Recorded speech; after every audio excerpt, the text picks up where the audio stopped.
আসসালামু আলাইকুম। আজ আমি আপনাদেরকে একটা লিঙ্গ বান দিব, যেটা পুরুষ এবং নারীর লিঙ্গ নষ্ট করার জন্য ব্যবহার করা হয়। খুবই খতরনাক একটা বান। অন্যায়ভাবে এটা প্রয়োগ করতে যাবেন না। এটা একবার প্রয়োগ করার পর যার উপর প্রয়োগ করা হবে তার লিঙ্গ বা শূন্য বলা হয় যেটারে টোটালি অকেজ হয়ে যাবে, এবং এটা একবার প্রয়োগ করলে 1 বছর পর্যন্ত তার লিঙ্গ অকেজ অবস্থায় থাকবে। অন্যায়ভাবে প্রয়োগ করবেন না। ভিডিওটা শিক্ষার স্বার্থে দেওয়া। একান্ত প্রয়োজন আমার সাথে যোগাযোগ করে নিতে পারেন।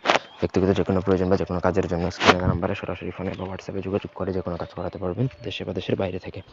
স্ক্রিনে যে নকশাটা দেখতে পাচ্ছেন, এটা শনিবার মঙ্গলবার দিনে কোমর সমান পানিতে নেমে আপনি রাত্রিবেলা নেমে তারপর ভোজপাতার মধ্যে লিখবেন অরিজিনাল কস্তুরী কালি দ্বারা। কস্তুরী কালি আমাদের থেকে নিতে পারবেন, এগুলো একটু এক্সপেন্সিভ, দামি, তো চাইলে নিতে পারেন আমাদের থেকে।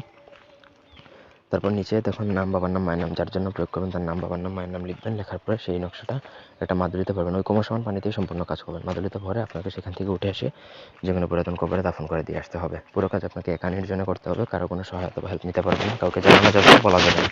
এগুলো সাহসিকতার কাজ। সাহসিকতার সাথেই করতে হবে। যদি কোনো ভয় পান তাহলে আপনার নিজের ক্ষতি হতে পারে, প্লাস আপনার কাজ হবে না। এই কাজ করার সময় পিছনে ফিরে তাকানো যায় না। সম্পূর্ণ কাজ সামনের দিকে তাকিয়ে আপনি সাহসিকতার সাথে করতে হবে। আমি যা যা কালির কথা বলছি কস্তুরী, সেটাই ব্যবহার করতে হবে। এবং জাফরান লাগবে, সরি, ভোজপাতা লাগবে। এগুলো ব্যতীত অন্য কোনোভাবে লিখলে কাজ হবে না, আপনার কাজ হবেও না। সো যেভাবে বলছে সেইভাবেই যদি আপনি প্রয়োগ করতে পারেন তাহলে এটা আপনার জন্য সুইটেবল। আদারওয়াইজ আপনি এটা করতে পারবেন না। একান্ত প্রয়োজন আমাদের সাথে যোগাযোগ করে কাজ করে নিতে পারবেন। তো এই ছিল আজকের ভিডিও। ধন্যবাদ সবাইকে। আল্লাহ হাফেজ।